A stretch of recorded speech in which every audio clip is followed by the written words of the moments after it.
How y'all doing? This is Dick, and I'm back. Now, a couple of days ago, I saw an article that I found quite hilarious. It was basically that the defense minister of Iraq, al-Shamari, was a registered resident of a suburb in Stockholm. And my first thought was, I need to make a video about this when the weekend comes. And well, now the weekend has come, and here I am. It's just that the story has evolved for quite a bit. And I figured, might as well do it, even if it will probably get me in some trouble with the government of Iraq. I will be awaiting the helicopters once all of this is published, and might just as well be my last video. We don't know. We will find out, however. Now, this fucking joker, this was the first thing I thought, was how about all the fucking social security grants? And of course, Iraqi minister receives grant from the Social Security Office. The police investigate several crimes. And it doesn't stop here.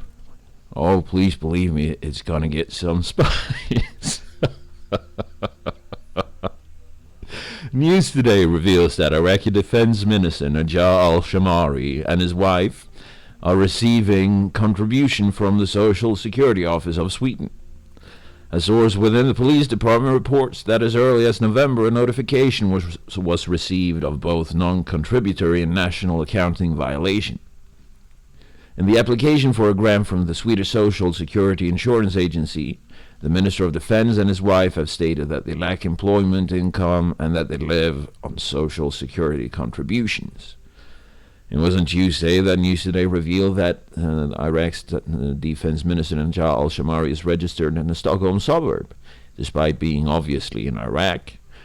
With the help of legal documents in Sweden and a journalist in Baghdad, News Today was able to prove that Iraq's defense minister is a Swedish citizen under a different name.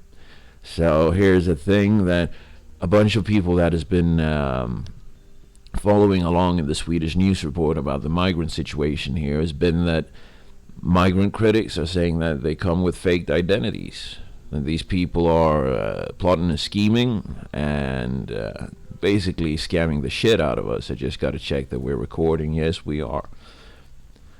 And of course, the standard argument has been, oh, that's very racist of you to say that people that come here do so under false pretenses. Well, now you have it. The fucking Iraqi defense minister is one of these migrant fraudulent morons that we all have been pointing to for a couple of years, at least up here in Sweden.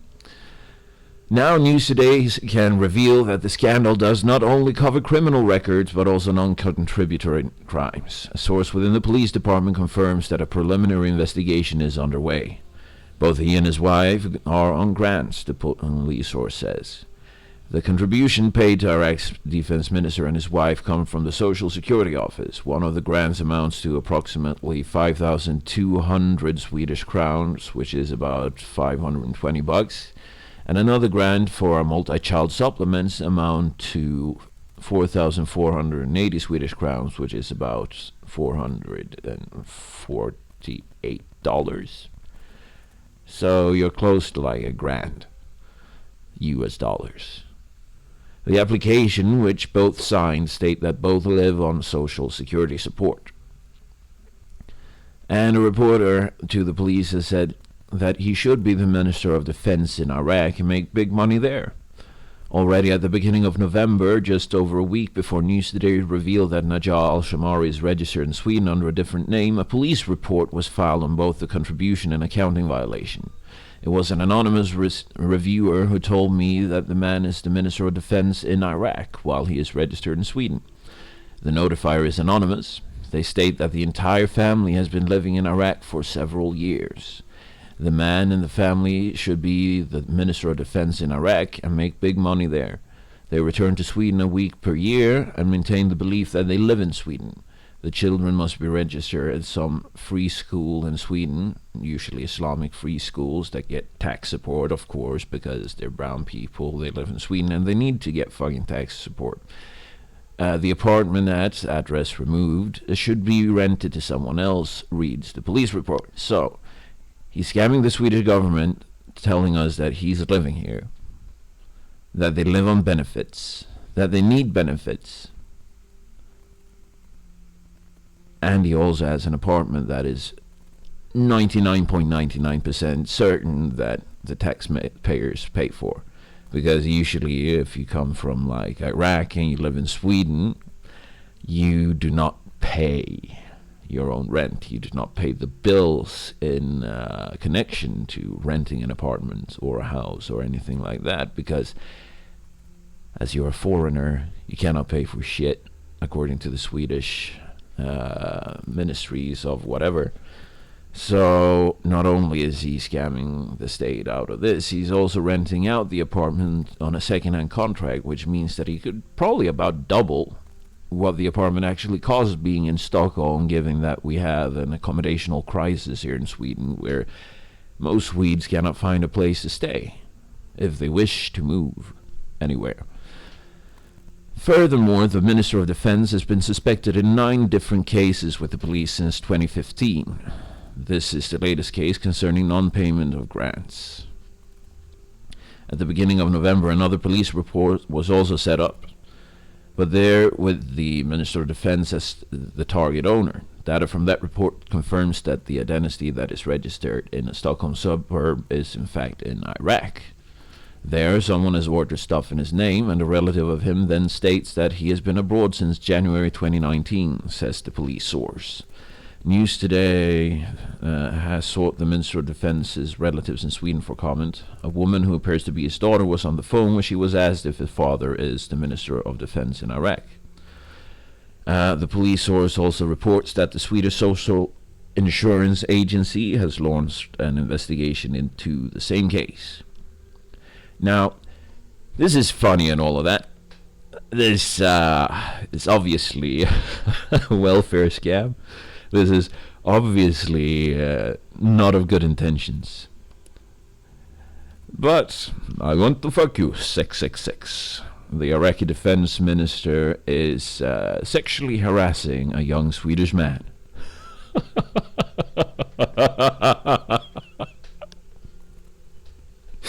This is the part where I might get in trouble with the Iraqi government.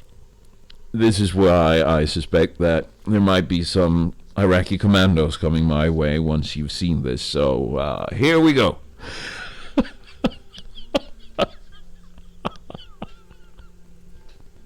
Despite the 20-year-old's rejection of the sex invitation, Iraq's defense minister Najjar al-Shamari continued to propose sex. The text message was later discovered by his wife, and family crisis was a fact. "I like your ass," wrote the Minister of Defense to the young man in Sweden. News Today can reveal new information about the Iraqi Defense Minister Najjar al-Shamari, which is currently being investigated by the Social Security Office and the police for non-payment. When al-Shamari's wife examined the Minister of Defense's phone, she discovered several sex text messages sent to a young man at the age of 20. "I was at work outside Sverige," reads one of them. Oh shit. I just fucking realized. Oh, this is hilarious. This is them trying to communicate to Swedes. I was at work outside Sweden, outside Sverige. what a fucking retard. Then several sex invites come in succession to the young man in Stockholm. He says that he has just returned from a stay abroad and he wants to meet to have sex. The young man declines to meet, but the Minister of Defense continues to propel on. "You, my love," writes al-Shamari, and continues with, "and meet 666, I love you." Then the young man replies that, "I'm not your love," followed by "sorry," and that he declares that he now has a girlfriend. This does not prevent the Minister of Defense from continuing to try to pick up the young... Wait. The young man replies, "I'm not your love," followed by "sorry," and then he declares that he now has a girlfriend. Okay, buddy. You do now have a girlfriend. Is there some swinging both ways going on there? And have you told your girlfriend? Because that's actually quite important for sexual health, so that she knows that you've been skinny dipping in a man's anus. And everything that comes from that, with the plague and all of the good shit that comes from skinny dipping in a man's anus. But yeah, this does not prevent the Minister of Defense from continuing to pick up on the young man. "Can we meet sex?" he asks. Then the Swedish man replies that, "And she's my love, and me her love." This does not take... Al-Shamari doesn't take any notice, but continues, "I want to fuck you, sex.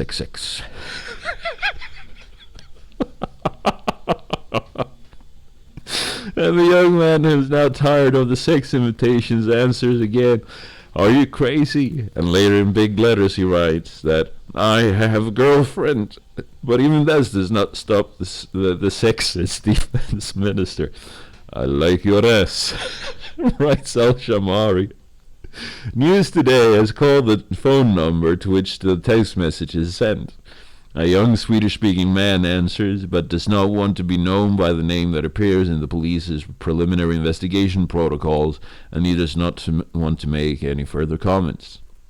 In two other text conversations in Arabic, the wife hands over to the police. The language is somewhat calmer. An excerpt of the translation reads, "Man, now just a kiss is taken, rewarding kiss, or hug, only if there is space." The Minister of Defense, "Now I come to you. I will bomb you with lots of kisses or hugs." Man, ha ha ha. Just with me, or now I put on 10 kilograms in month, ha ha ha. They believe me for 24 hours. It is charging from the workout, and now TC, which is an Arabic slang expression for the butt, have cramped, and now I'm walking like a penguin. The Minister of Defense, "Tomorrow I will bring you to Salem. I want to see it, and it's cramped, tense." Man, haha, that's shame.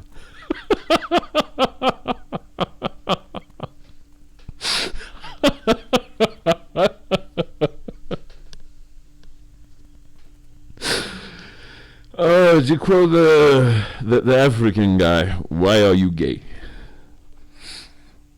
Here, the wife requested a divorce, and he threatened to throw her out the window.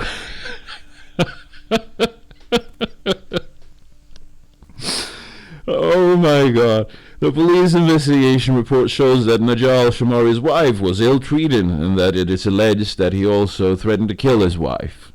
It was in connection with the family conflict that the wife discovered the sex invitations to other men, and then photographed this from Al-Shamari's phone. She then came to request a divorce from the Swedish authorities. In a piece of the preliminary examination protocol, the report from the wife and one of the sons is reproduced.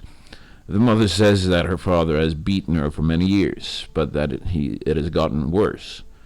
The father beat the mother over the weekend and took a choking hold of her. After that incident, Mom told Dad that she will call the police, and Dad said that it does not matter and that he will throw her out the window if she contacts the police, reads the documents. This is, usually it's balconies in Sweden. When they actually throw their wives out of something, it's usually the balconies. They lock them out on the balconies for hours, especially during wintertime. I will see if I can find a clip of this and maybe post it somewhere. I don't know. The mother says that the father has beaten her for many years, but it has gotten worse. Oh shit, I just read that. It also says that the children have witnessed violence and that they are worried about their mother. Furthermore, it is also stated that the father, Al-Shamari, is verbally aggressive and exposes the family members to mental abuse. He is cheating. It is very obvious. He does not seem to care that we know about his infidelity. He has sex with other men. I know. He has the Viagra he gets from Iraq. He takes tablets every day.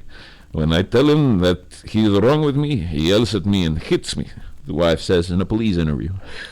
So, the guy, he gets Viagra from Iraq and he takes the tablets every day, but apparently doesn't fuck his wife. I woke up in the middle of the night to go to sleep, and then my husband was lying next to me in our bed and masturbating when he had telephone contact with others, she says. Probably men. The information on the minister's infidelity business is also supported by his eldest daughter, who confirms that this is behind the family's problems. All the trouble in our family between mom and dad is because dad is gay. They have quarreled very much about it, says the daughter in an interrogation. A friend of the mother is also convinced that the allegations are true and points out that in Iraqi culture it is not easy acknowledging such things as she has done, and that she's putting everything at risk to save her and the children's lives. Ah, fuck you. Stop interrupting my video. The minister denies. When asked about this, the defense minister, about his infidelity dealings with other men in police interrogations, he denies the allegation. He says that in 1995 he was an officer in the Iraqi army and was responsible for a province with 9 million inhabitants. I think it's 1 million, but the Swedish article writers just wrote an N. But I do think it's 1 million inhabitants. According to him, some other officers wanted to remove the honors to take over the post themselves in order to be able to make their own profit on bribes.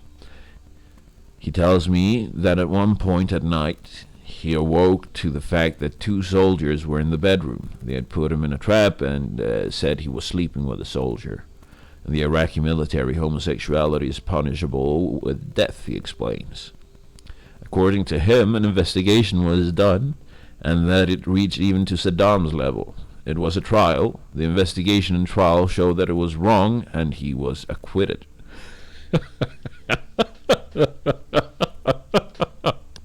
These motherfuckers had a trial. They had a trial to, voila, you are gay. Look here, look at the picture, Saddam. He is sleeping with another male soldier. He is gay. He must be executed. And now, when he is confronted with it, when his wife is like, voila, my husband is gay. When his daughter says, voila, my papa is gay, he goes, no, voila. I was in trial for this in Iraq, and the trial proved I'm not gay. So voila, I'm not gay. What a fucking joke. This guy will probably get me murdered. Just so you guys know, so to all of you who's found my channel until now and that still perseveres, even through my real life engagements, keeping me from making these videos for you, it's been nice knowing you. I'll miss you guys. Check the description for links to the articles and hopefully for links to my social media pages, if they are still around. I might have to make some new ones. I don't really know. Anyhow, this has been Dick. It's good to be back. You guys take care. Bye-bye.